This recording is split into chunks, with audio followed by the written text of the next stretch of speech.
ሰላም ጤና ይስጥልኝ ውድ የተከበራችሁ የቡና ሚዲያና ኮሙኒኬሽን ቤተሰቦች የሳቱን ያገርስቱና የውጭ ዘገባዎችን እናሰማለን። አማኑኤል ኃይለ ነኝ። በቅድሚያም የኢትዮጵያና አዘርባይጃን ግንኙነት ከቅርብ ዓመታት ወዲህ እየጠነከረ መጥቷል። ለዚህም ጉልህ ማሳያው በጠንካራ ትብብር የቀጠለው ዲፕሎማሲያዊ ግንኙነት ጎልቶ ይታያል። ይኸው ላቅ ያለው የሁለቱ ሀገራት ትብብርን ተከትሎ ጠቅላይ ሚኒስትር ዶክተር አብይ አህመድ በአዘርባይጃን ሪፐብሊክ ይፋዊ የሥራ ጉብኝት ጀምረዋል። ጠቅላይ ሚኒስትር ዶክተር አብይ አህመድ ከቀዳማዊት እመቤት ዝናሽ ታያቸውና ከከፍተኛ የልዑካን ቡድኑ ጋር በባኩ ሄዳር አሊየቭ ዓለም አቀፍ አውሮፕላን ማረፊያ ሲደርሱ ደማቅ አቀባበል ተደርጎላቸዋል። በዚህኛው ጉብኝት የሁለትዮሽ ግንኙነት የላቀና ትርጉም ያለው ደረጃ ላይ እንደሚደርስም ይጠበቃል።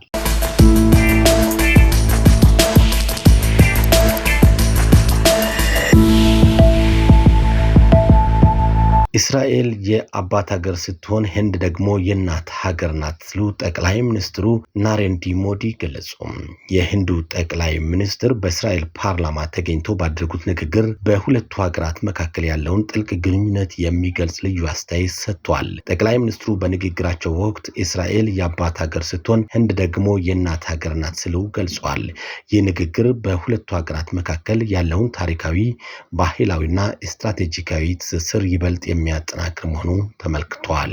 ናሬንድራ ሞዲ ወደ እስራኤል ያደረጉት ጉብኝት በአንድ የህንድ ጠቅላይ ሚኒስትር የተደረገ የመጀመሪያው ይፋዊ ጉብኝት እንደሆነ ይታወቃል። ጠቅላይ ሚኒስትሩ ይህንን ንግግር ያደረጉት ሁለቱ ሀገራት በጸረ ሽብርተኝነት፣ በቴክኖሎጂና በግብርና መስኮች ያላቸውን ትብብር ለማሳደግ ቃል በገቡበት ወቅት ነው።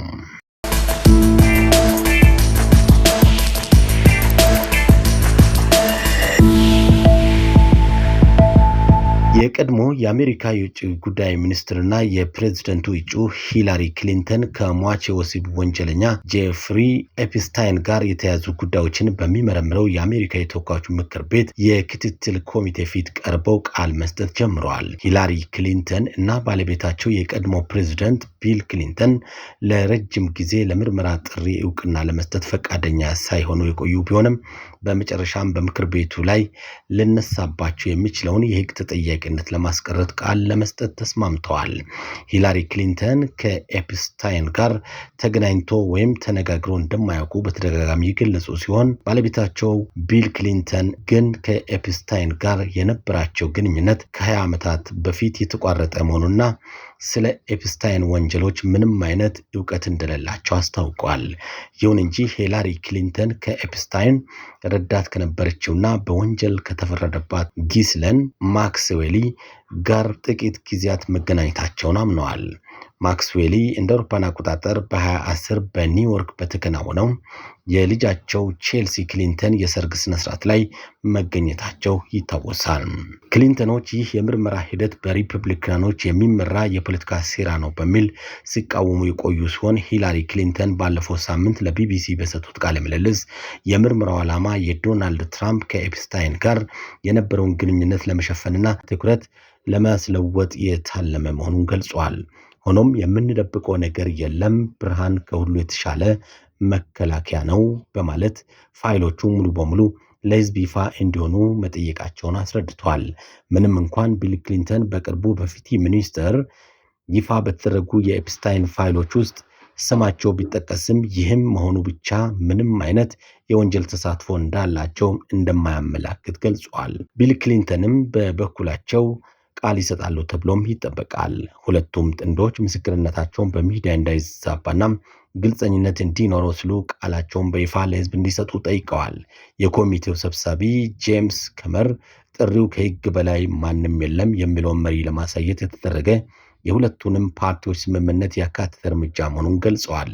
የሂላሪ ክሊንተን የቃል የመስጠት ሂደት በኒውዮርክ ቻፓኳ በሚገኘው መኖሪያ ቤታቸው አቅራቢያ የሚከናወን ሲሆን ከሂደቱ በኋላ የሪፐብሊካንና የዴሞክራቲክ ኮሚቴው አባላት ለጋዜጠኞች መግለጫ ይሰጣሉ ተብሎም ይጠበቃል።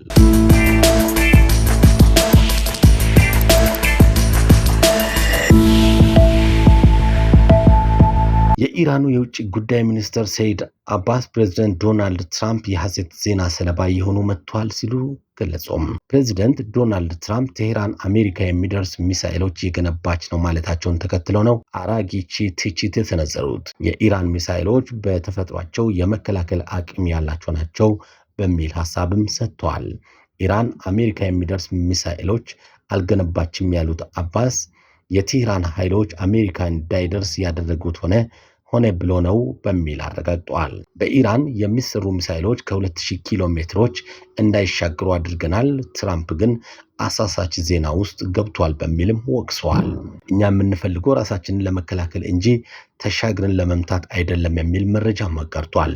በሰኔው ጦርነት ያደረግነው እንደዚህ ነው፣ ራስን መከላከል ነው በሚል ሐሳብ ሰጥቷል የውጭ ጉዳይ ሚኒስትሩ ሰይድ አባስ።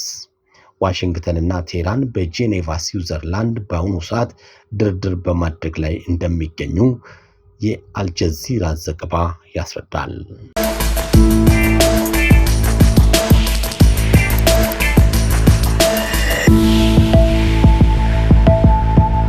የሎሬት ጸጋዬ ገብረመድህን 20ኛው ዓመት የእረፍት መታሰቢያ ፕሮግራም ተካሂዷል። የሎሬት ጸጋዬ ገብረመድህን 20ኛ ዓመት የእረፍት መታሰቢያ ፕሮግራም በአምቦ ከተማ ነው የተካሄደው። የመታሰቢያ ፕሮግራሙ የባህልና ስፖርት ሚኒስቴር ከአምቦ ዩኒቨርሲቲ ጋር በመተባበር ያዘጋጀ ሲሆን መነሻውን ከአዲስ አበባ ራስ መኮንን ድልድይ 7 ደረጃ የሎሬት ጸጋዬ ገብረመድህን መታሰቢያ ሐውልት መደረጉም ተመልክቷል።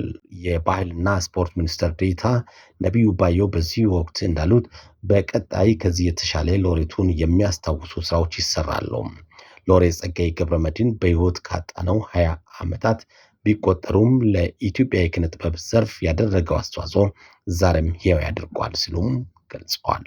ከቡና ሚዲያና ኮሚኒኬሽን የሰዓቱ የሀገር ውስጥና የውጭ ዘገባዎችን ይመስላሉ። አማኑኤል ነበርኩ። ጤና ይስጥልኝ።